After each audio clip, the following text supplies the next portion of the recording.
Let's start with some kind of updates, what our college is about. The purpose of this session is really to provide you some update, but mostly to actually be able to answer any questions you have, anything that I can help you with. And in many cases, I may be able to suggest who may be the best person to talk about, and but mostly to understand how your studies are going on, and uh, eh, your feedback on how can we improve our situation. So with that, let me just start with what our purpose is, and that is really to help our students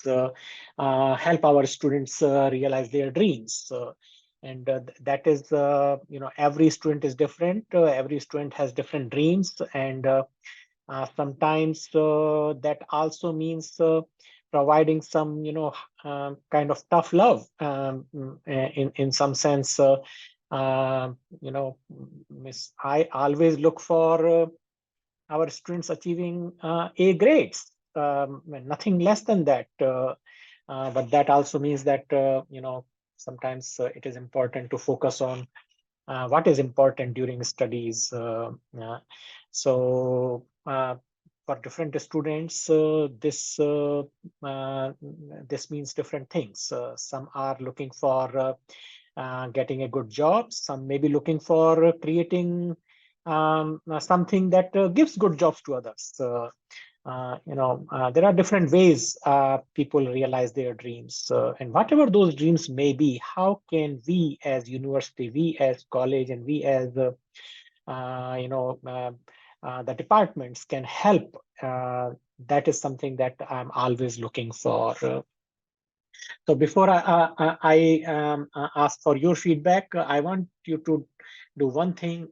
Go ahead and check if you are connected with us. We have Facebook, LinkedIn, YouTube channel, and Instagram, and all four are used for sometimes to provide same information, but many times different information. So depending on which social media you use, please go ahead, and there is the QR code there.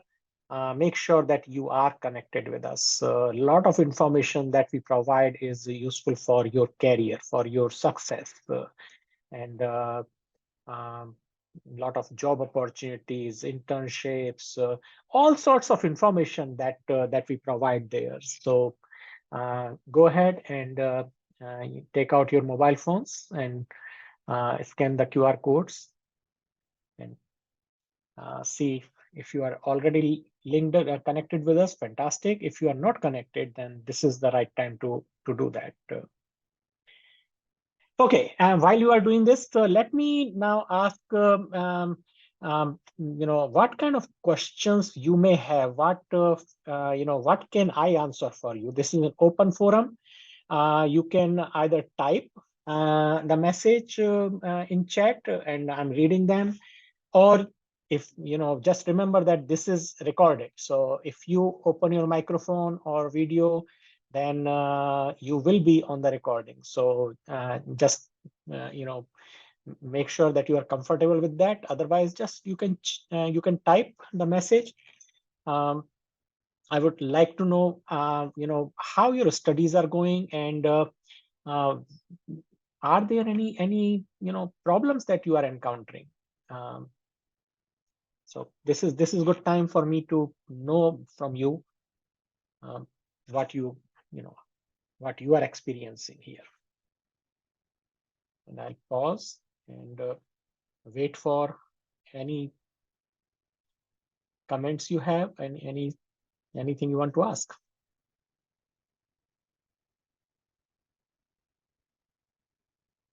Okay, no questions from the conference room. Anybody online has any questions at this point? This is your time. I can always keep providing updates, but that's really just one way, thing. So, okay, so there is a question. I'm curious about PhD program and how many students are accepted each year. So We have two PhD programs. One is in information science and one is in learning technologies. Information science program has number of concentrations. Learning technology has two modes, distributed mode, or you can say online mode, and another is the residential mode. There is no, we don't put numbers to how many we accept. We accept those who, who are qualified, whose the kind of research they want to do that we can provide the best help with. So it really depends on what kind of research an applicant wants to do, and do we have the faculty expertise to be able to support that. So that's really how we look at it. Of course, at PhD level, there are certain prerequisites that as the admission criteria we require, because we want to make sure that whoever is admitted, he or she has success in the program. So that's really the criteria. We do not put a number on how many we accept. Another way to look at it is that, how many scholarships we may provide, and that always remains, a very limited number, certainly, but we have quite a large number of students who are supported either by themselves or by their employers, or external funding. So, but overall, we do not have a number on how many we accept. What kind of computer programming languages might the health informatics concentration require? Okay, this is really a question for program director for health informatics. So I suggest, let me type my email address, and if you can send me an email, and I'll get you in touch with the program director of the health informatics program. And again, you write concentration, so that gives me impression that because we have two programs here. One is Master of Science in Information Science with health informatics concentration, and we also have a separate Master of Science in Health Informatics. So if you can send me a quick email, I will make sure that, okay, I think I made a mistake here. Let me type my email address, which then you can, so I've just typed my email address, and you can send me an email and I'll get the answer to you. Okay, if not, then let me go further, and let me talk about, again, what we mean by student success. How should you be looking at your success, basically? And that becomes quite important when we talk about how you are realizing your dreams. So for us, student success is not just about the majority of students getting some success, but actually individual student, every student, they are able to realize their dreams. So we call it a student first, where we focus on every student's needs and aspirations, and how do we provide the kind of advising that is needed? How do we provide the kind of support that is needed? Be it in terms of providing support for writing, for different type of tutoring support, or preparing our students for their careers. Getting them the kind of support they need to improve their resume, or finding internships, or even preparing for interviews, or preparing for the field in which they will be working afterwards. So getting them exposure of the field, getting them connected with people in the field. So we have a number of different resources available for this purpose. With that, also, I want to mention that the successes that you have at every point in life, especially during your studies. We would love to know about them, and so share your academic victories and successes, such as internships you got, or you are working on a research project with your professor, and your paper gets accepted in a conference or a journal or anything like that. We would love to know about that. Send these to coi@unt.edu. There is a QR code there, and we would love to celebrate those with you on our social media. And depending on what kind of news that is, some of it goes in the newsletter, others go in the social media. We would love to promote that. We would love to celebrate with you. So yeah, note down this email address, or just you can use this QR code, and you will have more information on this.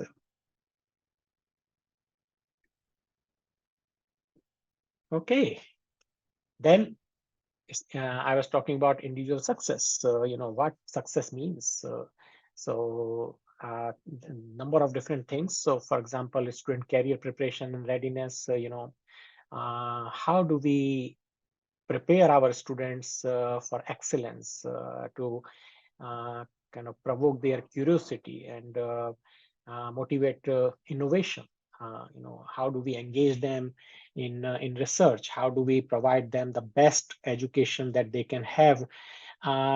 Something that they advance the field, something that they actually then guide the industry for the right direction, rather than just doing what they are told, but actually advancing the field with their innovations. Those kind of things that we want our students to have.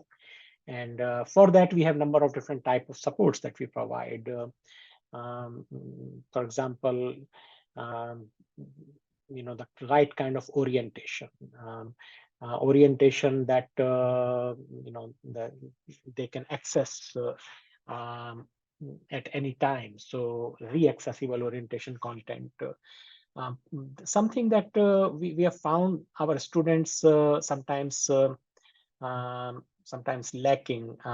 So for example, and I have to talk about it a little bit, because when problems happen, then that whole concept of student success gets into problem.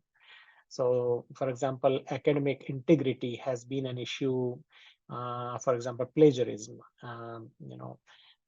Sometimes it's not clear what plagiarism is. You know, Sometimes definitions are ambiguous. Sometimes our previous experience that comes in the way of understanding what are the expectations. So for example, just because something is available on internet doesn't mean that we can just take it and use it in our assignments. Or something is available on internet, and we know we cannot cut and paste, but we can just copy, we can just handwrite it. All that is not acceptable. Anything that you take from somebody else and do not give credit is plagiarism. To understand it better, with examples, we provide a lot of orientation, but it happens that when you are starting your studies and a lot of information is provided, um, how much can you remember? And therefore, providing the kind of information that is available afterwards that you can refresh, so that is one type of support that is important, and that we are providing and working on doing better on that. Annual review of student progress to identify at-risk students. It it becomes problem when students don't realize sometimes that they are not performing well, or that there is support available to perform better.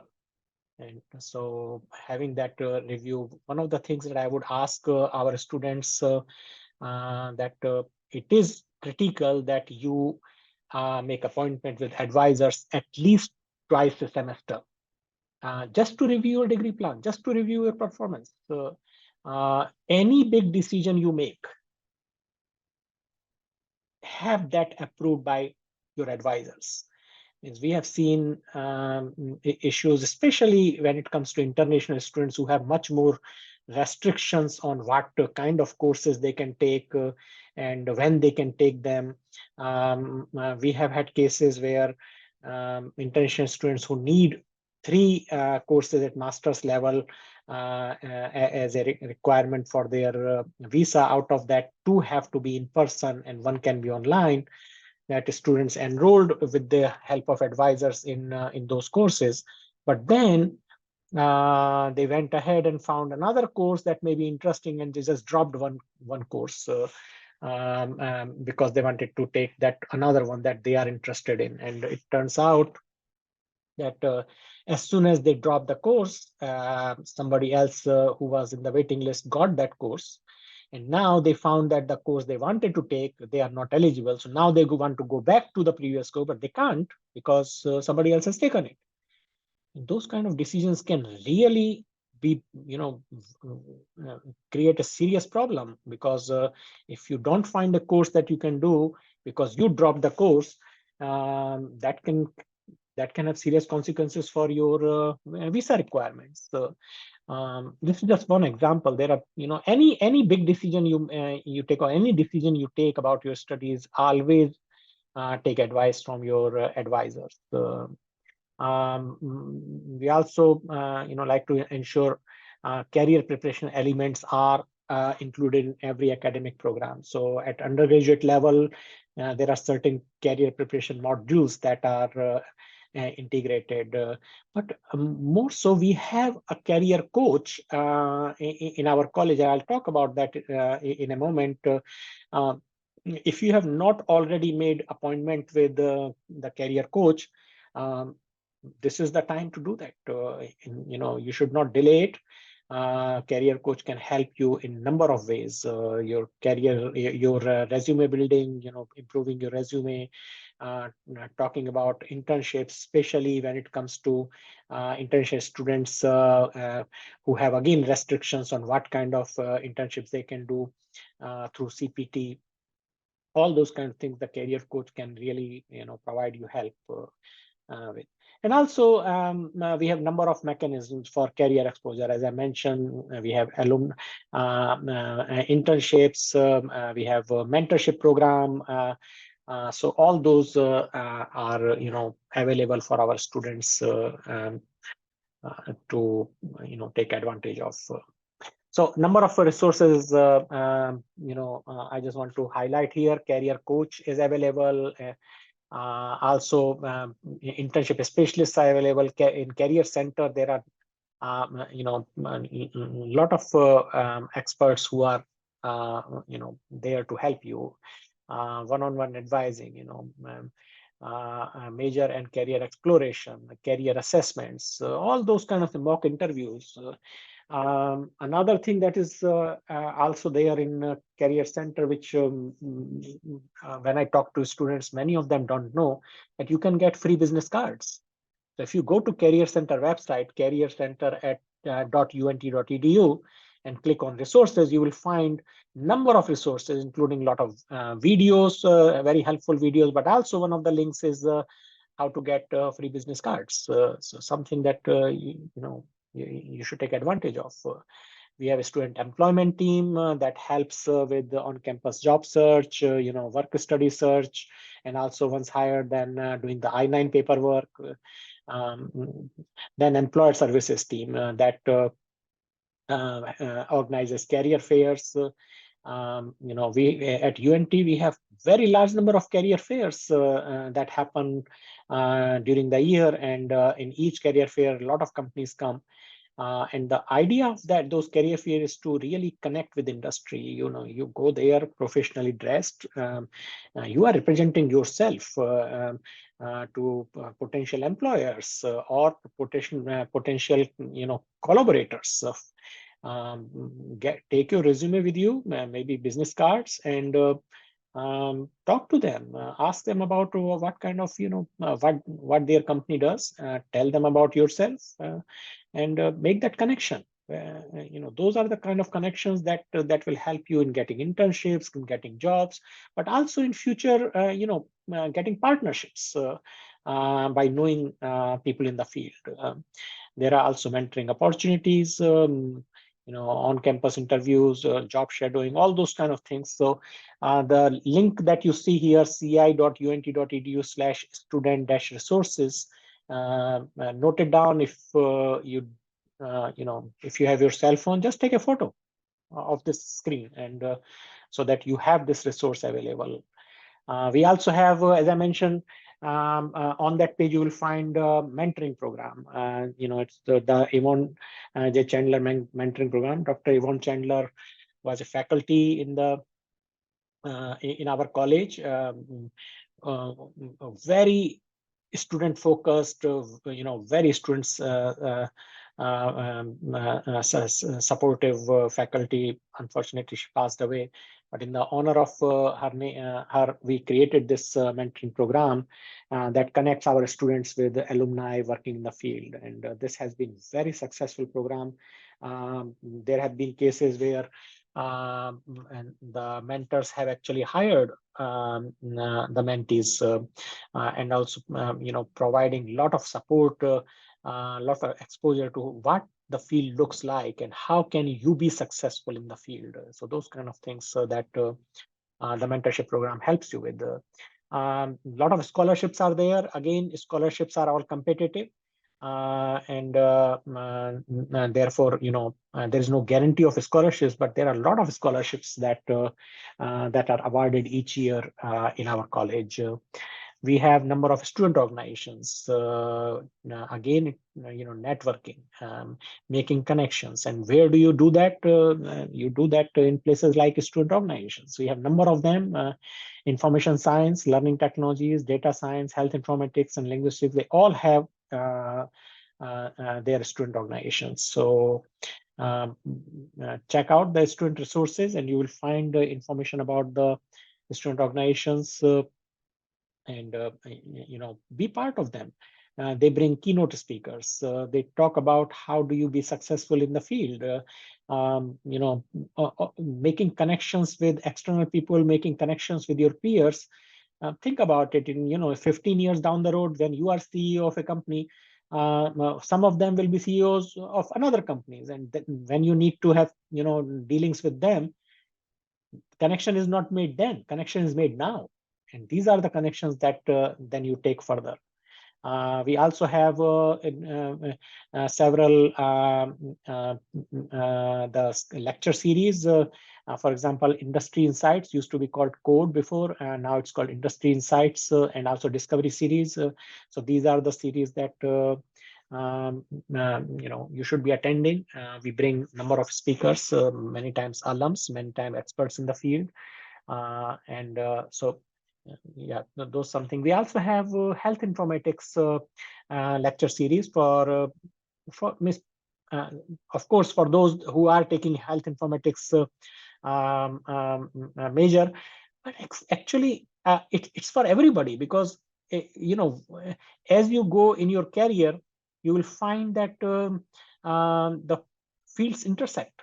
The more you know about other fields, your mind opens, and you start to see connections between what you do and what others do. And for that, it's important to understand a wider field. So if you have opportunity, attend health informatics lecture series along with the ones that I've just mentioned here. Okay, so to start with, tomorrow we have Industry Insights series lecture from Darren Miller, who is machine learning data linguist at Amazon. It's online, and tomorrow at 7 p.m. The QR code is there. If you have not already registered, this is the time to do that. Go ahead and take the uh, take the picture of this and register for this particular event. So it's tomorrow. And then we have next one on February 28th, a discovery series. That is Valerie Friedland, professor of linguistics. The title is Like Literally Dude, Learning to Love Our Most Reviled Speech Habits. It's at 3:30 p.m. on Zoom on February 28th. And then on April 5th, we have delegates from NASA.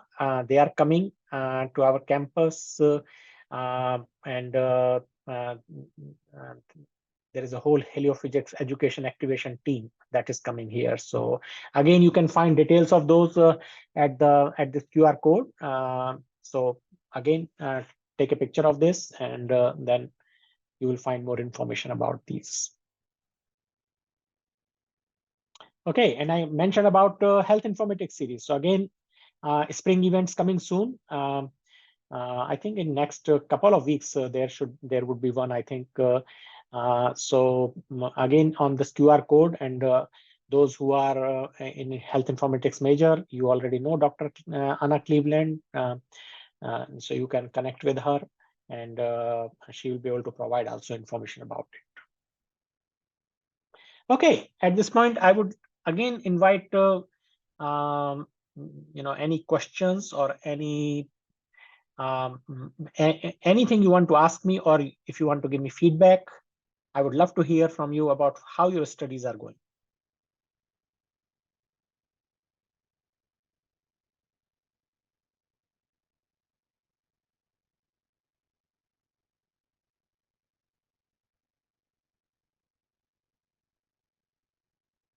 Anyone would like to say something? You can just type the message.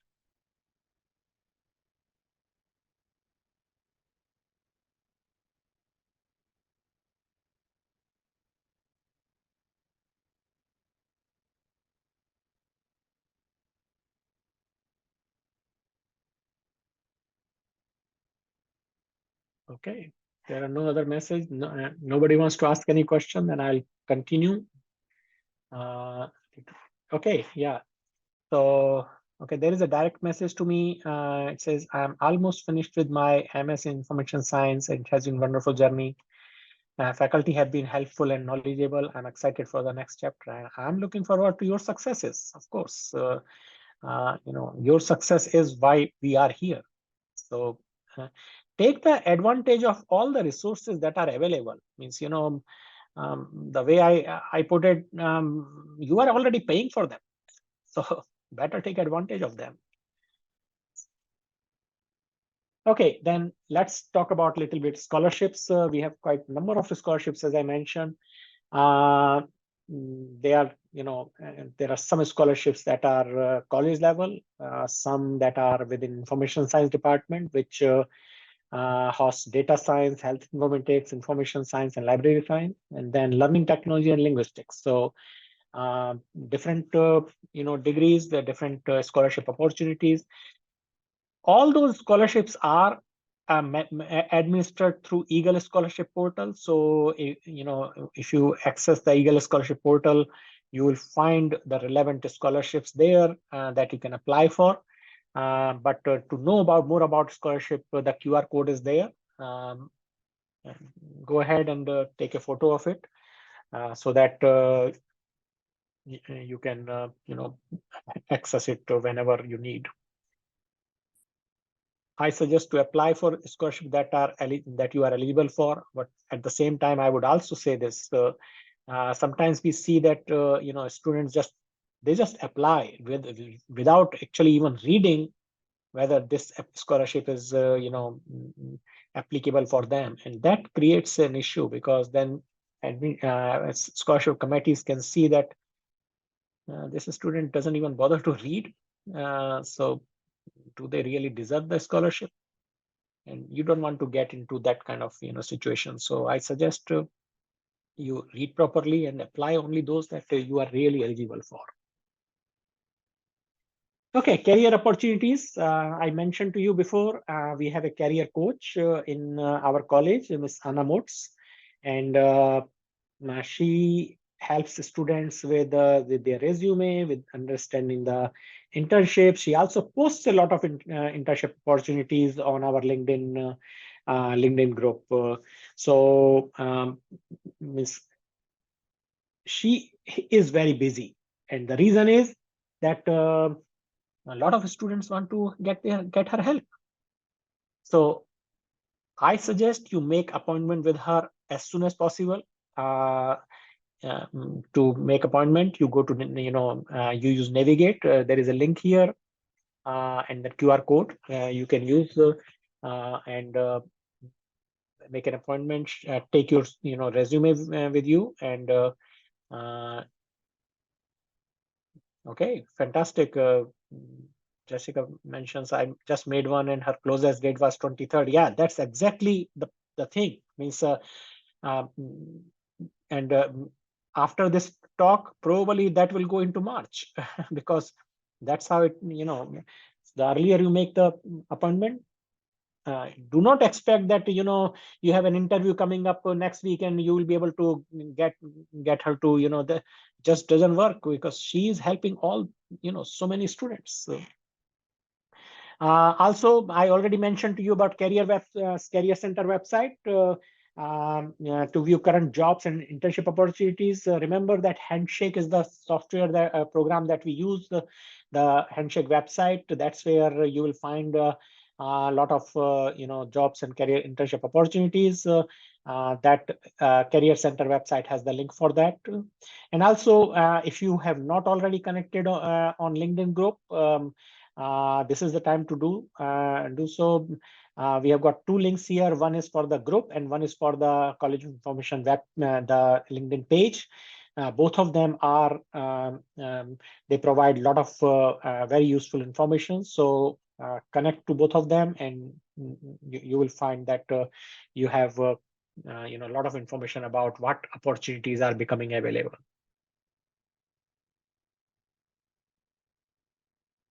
Okay, next I would like to talk about student ambassadors. That is a program that recently was created in our college, where student volunteers from each department in our college, they are selected and they assist with the events, recruiting, and other activities. Lot of benefits that come from that. To learn about leadership and interpersonal skills, networking with faculty, with the staff, with the prospective students, build your resume, get professional experience, and quite importantly, gain visibility among UNT community. Networking. That's what it is. And of course, after one full year, you become eligible for a letter of recommendation that you can add to your resume. And those are the kind of things that the employers look for. The how your career or your portfolio is uh, how it is rich portfolio through all these extracurricular activities. So if you are interested, the next applications open window will be May 2024. So look out for this, and this website you see here, there is a QR code to see more information about it. Again, this program is for those who are really passionate and active. This is not where you just put your name and somehow, no, this isn't. This is a real, opportunity for participation, for a lot of activities that go on, and a lot of learning that happens through this. Okay, again, any questions from anybody?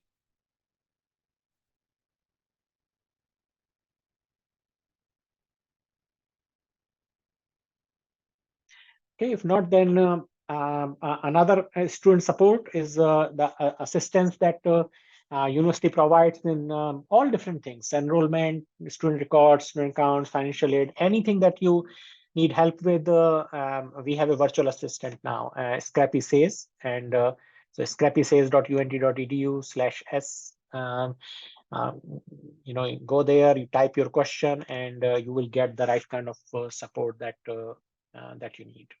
So just it's very simple for any kind of support. You can basically type the question, and you will get the help you need. We also have IT support. Some of you may be familiar with. Some of you may not. But we have support available for different types of computing and information technology questions. Password reset, new account, wireless, Wi-Fi, email, everything. The office is located in Sage Hall in main campus, but they also have you can connect with them on a phone or by email or even live chat. So check it out if you need any help regarding anything to do with information technology. They are there to support you. Also, we have a lot of software available.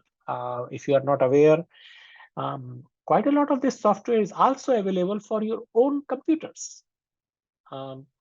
Check out this link. Just the QR code is there, and there you can actually select what kind of operating system you are looking for. On what kind of machine is it? Your personal machine, and then you will be able to see what kind of software is available. So this is support that university provides. We had a question that where will the slideshow be available? This is this session is being recorded, so this will be available on YouTube. Yeah, but the actual session, not just the slides, but the whole session will be available on YouTube.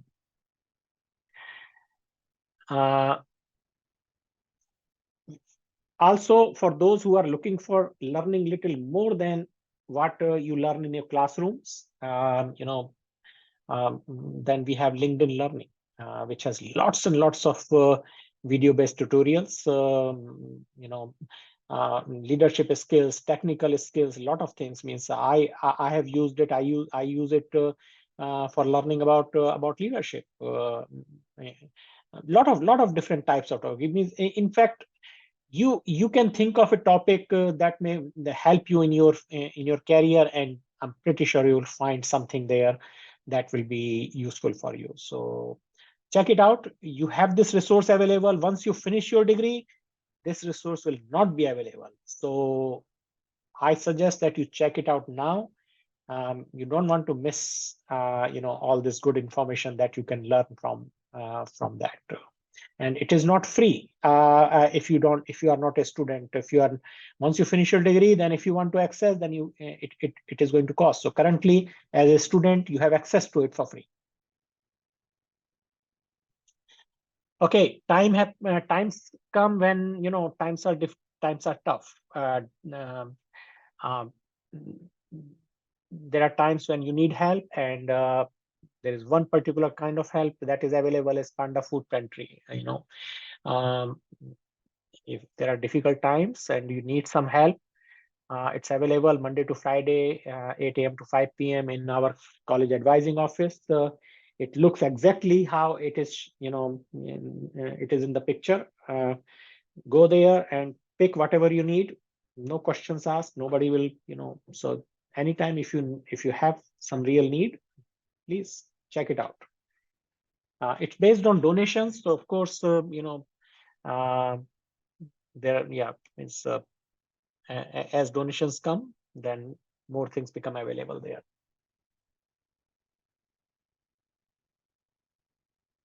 Okay, and then on main campus there is actually a bigger food pantry, Kroger food pantry, and students can visit it once per week. It's in Crumley Hall. the back of Community Hall in the Diamond Eagle Student Resource Center. So again, there is QR code. Take a picture. There is also a food pantry at UNT's Frisco campus that can be accessed by visiting the information desk there. So if you take classes there, and if you need any help, you will also find it there. Okay, any other questions?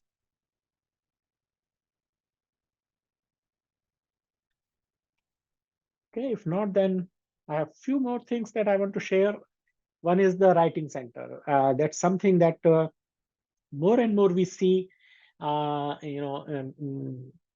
students hesitate to take advantage of, and they really should be taking advantage of. When you are writing your assignments, your thesis, the dissertation, or a class paper, anything like that, there is writing resource available for graduate students located in Sage Hall, and as I understand, you can make an appointment once per week there. Take advantage of it. Whatever you are writing, they can check, and they can give you some really good tips there. So take advantage of this. Take a picture of this QR code and access it, and make an appointment there. There is also tutoring support available. One-on-one tutoring, where a lead tutor will help you with whatever questions you have about your course. But also drop-in tutoring, where students can meet with the lead tutors without an appointment. Each drop-in session offers different type of courses for students to where they can get tutoring, or students can just pop in for asking a quick question. There is also Ask a Tutor, where if you don't want a whole session, you can just ask a question to a tutor, and within 48 hours you will have the answer from the tutor. So this is something that the resource is available to you. Also, we have a TutorTube, where a lot of videos are there on different concepts in challenging courses and different subjects. So check that out. Each video also features a downloadable transcript. So that's something that you can then refer to. And then graduate students also have access to graduate tutoring. Learning Center provides tutoring for graduate students. So here is the link, and also QR code. Make an appointment there. Then for particularly graduate students, there are some additional support services available. This link is really important for graduate students. A lot of different types of support that a couple of things that I have mentioned here. One is dissertation bootcamp for masters and PhD students that our graduate school organizes, and also professional development workshop series. These are designed to provide the necessary skills for after a graduate. So these are some of the things, but this the QR code that is there, you will see a lot more graduate student support services available there. There's also things like UNT, IRB, those who are doing research that requires human subjects in their research. They need to apply for IRB approval, Institutional Research Board approval. Also Office of Research and Consulting, GRE and GMAT prep, all those kind of things, Graduate School Survival Guide. Check it out. This again, this additional graduate resources are very useful for being successful in your studies and beyond. There is another topic here that is we rarely talk about, and that is money management.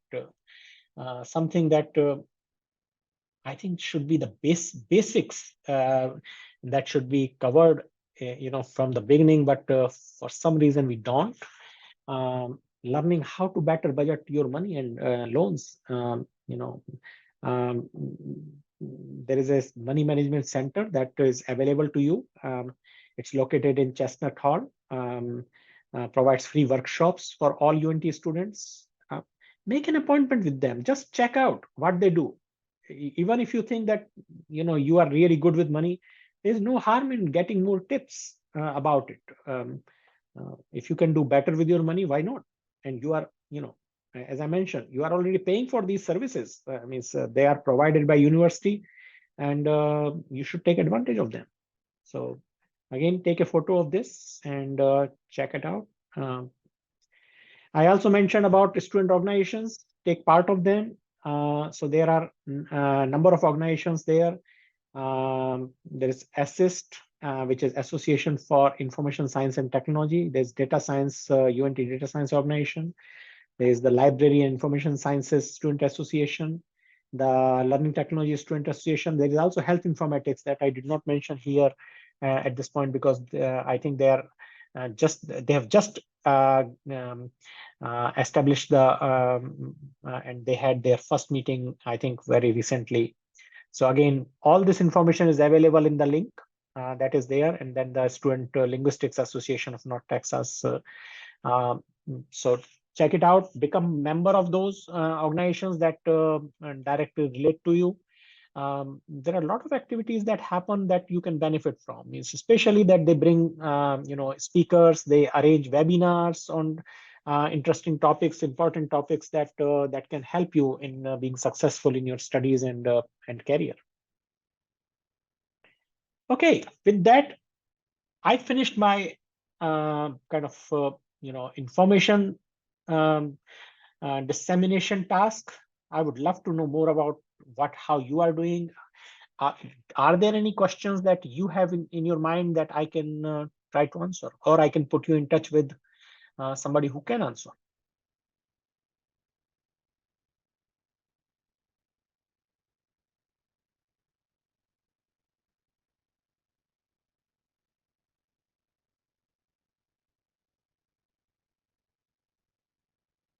Okay, so I'm not hearing anything. Perhaps if you are typing, then I give you a little more time, just in case if you are typing the questions.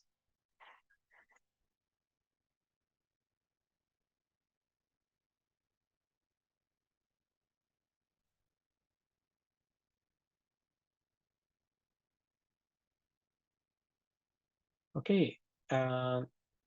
Question is, what type of help can students get directly from the dean?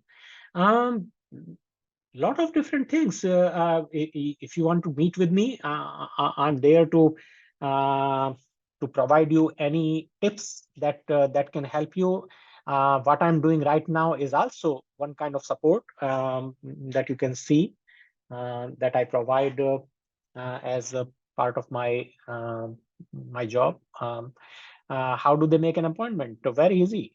Send an email to kinshuk@unt.edu. Let me type the message, my email address,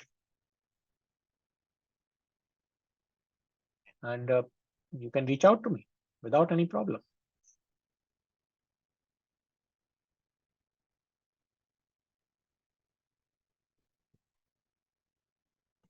So the thing is, if you are looking for what kind of courses I can take, if you have a problem, in some grades or something, there are different experts in the university that help you with that process. So advisors are your, first, line of contact. If you have any scholarship related question or any financial aid, then we have student accounting and financial aid departments. They have expertise in that.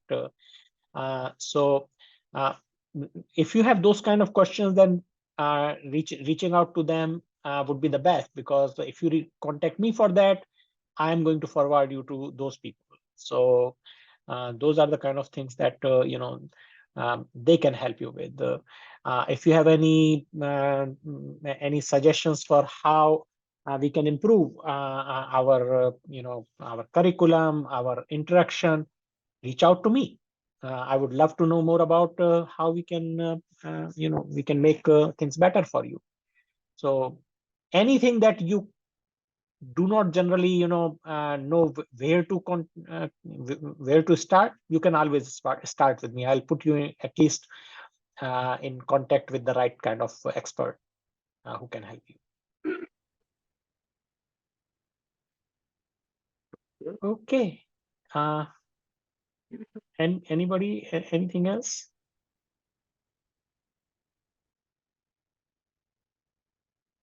Okay, hearing none.